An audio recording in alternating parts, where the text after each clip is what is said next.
இன்று மே 12 உலக செவிலியர் தினம். அவங்களுக்கான ஒரு சின்ன கவிதை.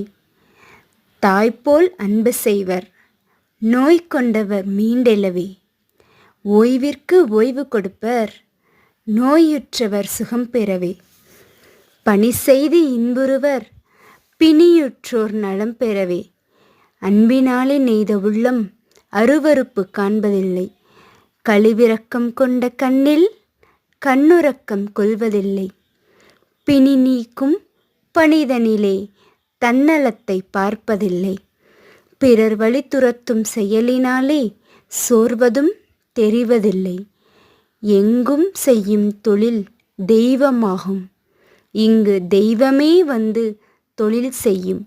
அனைத்து தெய்வ தொழில் செவிலியருக்கும் என் மனமார்ந்த செவிலியர் தின நல்வாழ்த்துக்கள்.